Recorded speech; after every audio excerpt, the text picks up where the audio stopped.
Okay, so ಈ memory ಅನ್ನೋದು physical body, astral body ಬಂದಿದೆ, ಮತ್ತೆ ರಿಟರ್ನ್ ಬಂದಿದೆ. ಪ್ರತಿ ಸತಿನೂ ನಾವು ಆಸ್ಟ್ರಲ್ ಪ್ಲೇನ್ಗೆ ಹೋಗಿ ಅಲ್ಲಿಂದ ಬಂದ ತಕ್ಷಣ ಎಕ್ಸ್ಪೀರಿಯನ್ಸಸ್ಸು, ಮೆಮರೀಸು, ಟ್ರಾಮಾಸ್ ಪ್ರತಿಯೊಂದು ನನಗೆ ಚೆನ್ನಾಗಿ ನೆನಪಿದೆ ಅಂತ ಬಂದರೆ ನಿಮ್ಮ ಸಿಲ್ವರ್ ಕಾರ್ಡು ಹೆಲ್ದಿಯಾಗಿದೆ ಅಂತ ಅರ್ಥ.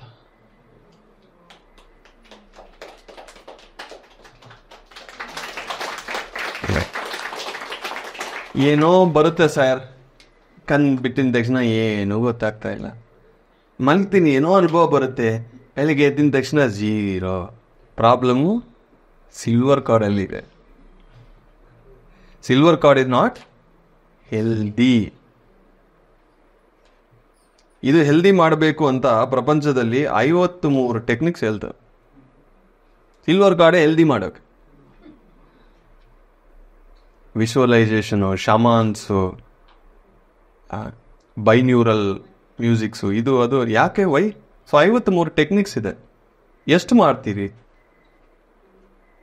ನೆನಪಿರಬೇಕು, ಅದಕ್ಕೊಬ್ಬ ಗುರು ಇರಬೇಕು, ಕರೆಕ್ಟಾಗಿ ಮೆಥಡ್ ಹೇಳಬೇಕು, ಅದು ಸೈಡ್ ಎಫೆಕ್ಟ್ಸ್ ಬರುತ್ತೆ.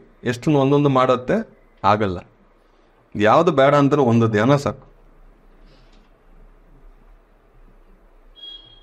ಓಕೆ, ಒಂದು ಧ್ಯಾನ ಸಾಕು ಸರ್. ಮುಂಚೆ ಧ್ಯಾನ ಮಾಡೋಕೆ ಮುಂಚೆ ಪ್ರತಿಯೊಂದು ನೆನಪಿದೆ ಸರ್. ಈಗ ಧ್ಯಾನ ಸ್ಟಾರ್ಟ್ ಮಾಡಿದ್ದೀನಿ, ಇವಾಗ ಏನು ನೆನಪಿಲ್ಲ ಅಂದರೆ ನೀವು ಲೋಯರ್ ಫ್ರೀಕ್ವೆನ್ಸಿ ಹೋಗ್ತಾ ಇದ್ದೀರಲ್ಲ, ಪ್ರತಿಯೊಂದು ನೆನಪಿಗಿದೆ. ಈಗ ಹೈಯರ್ಗೆ ಹೋಗ್ತಾ ಇದ್ದೀರಿ, ಅದನ್ನು ಫಿಸಿಕಲ್ ಬಾಡಿಗೆ ಬರಬೇಕು ಅಂದರೆ ಈ ಫಿಸಿಕಲ್ ಬಾಡಿ ಒಂದು ಫ್ರೀಕ್ವೆನ್ಸಿನೂ ಹೈಯರ್ ಆಗಬೇಕು. ಅಂದರೆ ಇವತ್ತು ಏನು ಡೇ? Full moon day.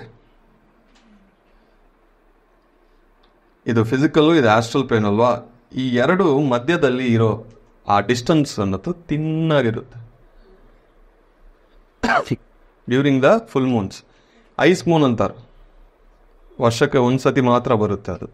ಆವಾಗ the spirit world and the physical ವರ್ಲ್ಡ್ಗೆ ಲೇಯರ್ಸ್ ತುಂಬ ತಿನ್ನಾಗಿರುತ್ತೆ. ಅದಕ್ಕೆ ಫುಲ್ ಮೂನ್ ಟೈಮ್ಸಲ್ಲಿ ಮೈಂಡ್ ಡಿಸ್ಟರ್ಬೆನ್ಸ್ ಎಷ್ಟೋ ಜನಕ್ಕೆ ಬರುತ್ತಾ?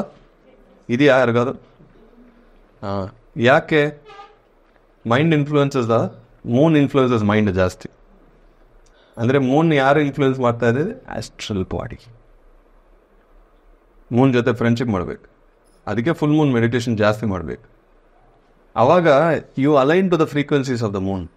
ಅವಾಗ ಆಸ್ಟ್ರಲ್ ಟ್ರಾವೆಲಿಂಗ್ ಜಾಸ್ತಿ ಆಗುತ್ತೆ.